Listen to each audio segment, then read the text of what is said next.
Absolutely useless, my father spat, throwing my medical school acceptance letter onto the kitchen table. Another 5 years of school when you could be helping run the family business? What's wrong with you, Sophia? I stood in our family's expansive kitchen, my hands trembling but my voice steady. I want to be a surgeon, Dad. It's all I've ever wanted. A surgeon? My brother Alex snorted from his perch on the granite counter. You can barely handle a paper cut. Besides, the hardware store chain needs someone with actual business sense. Mom sat silently at the table, methodically folding and unfolding her napkin. She hadn't looked at me once during this entire conversation. Anderson Hardware has been in this family for 3 generations, Dad continued, his face reddening. Your grandfather built this from nothing, and now you want to abandon it for some ridiculous dream? I took a deep breath. I'm not abandoning anything. I just want to... To what? Alex interrupted. Waste more of Dad's money? How much did you spend on med school applications anyway? I paid for those myself, I said quietly. Every single one. Dad laughed bitterly. With what money? The trust fund we gave you? The car we bought you? The roof over your head? I lifted my chin. With money I saved working at the hospital. I've been volunteering in the ER for 2 years and they started paying me 6 months ago. Oh, wonderful, Alex clapped sarcastically. My sister, the minimum wage hospital orderly. Really living the dream there, sophomore. That's enough, Mom finally spoke, her voice tight. Sophia, your father's right. This medical school nonsense needs to stop. The family needs you here. I looked at her incredulously. The family needs me to give up my dreams? To work in a business I have no passion for? Passion doesn't pay bills, Dad snapped. The business is struggling. We need all hands on deck, not some selfish child chasing fantasies. I'm not being selfish, I protested. I want to help people, to save lives. Enough. Dad's shout made the windows rattle. I'm done discussing this. Either you commit to the family business or you can get out. No more support, no more trust fund, no more anything. The kitchen fell silent. Alex's smirk grew wider as he watched me struggle with the ultimatum. I've already accepted the admission, I said softly. Classes start next month. Dad's face went purple. Then get out. Richard, Mom started but he cut her off. No, she wants to throw away her inheritance? Fine. Pack your bags, Sophia. You're no longer welcome here. I stood frozen, looking between them, Dad's fury, Mom's averted eyes, Alex's obvious glee. These were the people who were supposed to support me, to believe in me. You have an hour, Dad said coldly. Take what you can carry. The rest goes to charity. I climbed the stairs to my bedroom in a daze. The acceptance letter from Johns Hopkins Medical School was still clutched in my hand, slightly crumpled now from Dad's grip. I'd been so excited to show them, so sure they'd be proud. How naive I'd been. In my room, I grabbed my largest suitcase and started packing methodically. Clothes, important documents, the small box of jewelry from my grandmother who'd passed away last year. She'd been the only one who'd ever encouraged my medical dreams. You're really doing this? Alex appeared in my doorway. Choosing some stupid dream over your family? I continued packing. No, Alex. I'm choosing my future over fear. There's a difference. You'll fail, he said confidently. You'll come crawling back within a month, begging for forgiveness. I zipped up my suitcase and turned to face him. You know what's funny? Everyone in this family is so focused on preserving the past that they can't see the future. Anderson Hardware is failing because none of you will adapt or change. And now you're making the same mistake with me. His smug expression faltered slightly. Downstairs, Dad was waiting by the front door, my mother still conspicuously absent. Your car stays, he said flatly. It's in the family's name. Fine. I pulled out my phone and ordered an Uber. This is your last chance, Sophia, he said as I walked past him. Stay, work in the business, be part of this family. I paused on the front steps of the house I'd grown up in. I am part of this family, Dad. You're the one choosing money and control over your daughter. You're choosing to leave, he corrected harshly. No, I said, feeling surprisingly calm. I'm choosing to become who I'm meant to be. And one day you'll need me a lot more than I need you. The Uber pulled up to our circular driveway. As I loaded my suitcase into the trunk, I could feel Dad watching from the doorway. Just before I got in, I turned back one last time. By the way, I called out, Anderson Hardware isn't failing because of the economy. It's failing because your online competitors offer better prices and actual customer service. But you'd know that if you ever listened to anyone else's ideas. Then I got in the car, leaving behind everything I'd ever known for everything I wanted to become. The acceptance letter was still in my hand, and as we drove away, I smoothed it out carefully. Where to? The driver asked.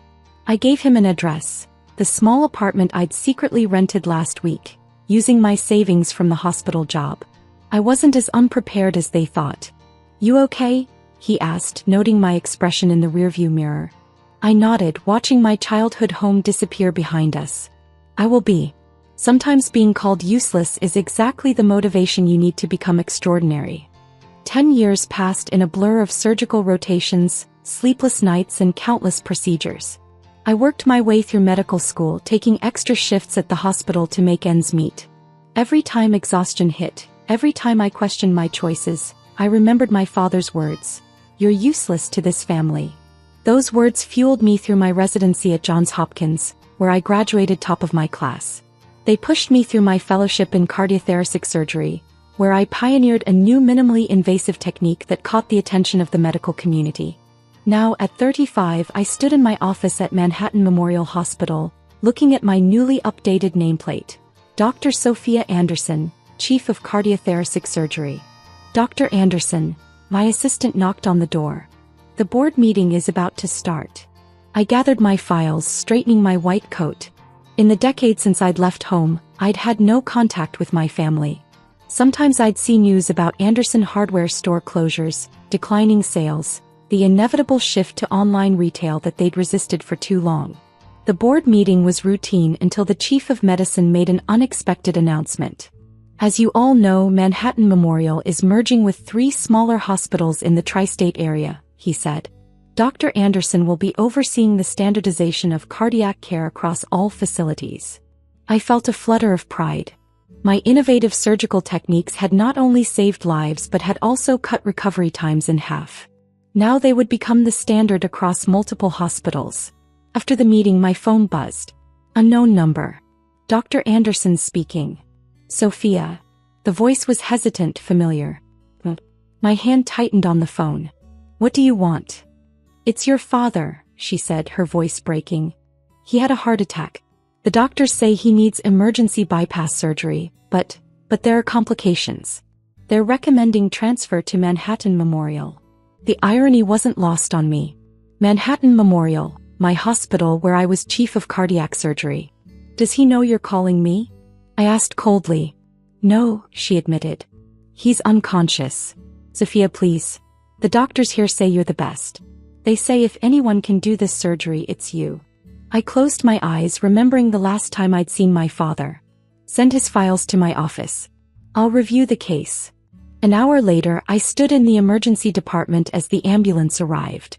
Alex burst through the doors first, looking older but still carrying that same arrogant air.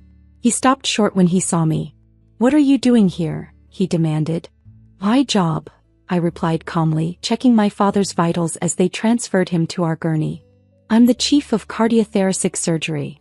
Alex's face went through a range of emotions: shock, disbelief, and finally a dawning realization. Before he could speak, Mom rushed in. Sophia, she whispered, taking in my white coat, the respectful way the staff deferred to me. You really did it. Dr. Anderson, one of my residents interrupted. The ore is prepped.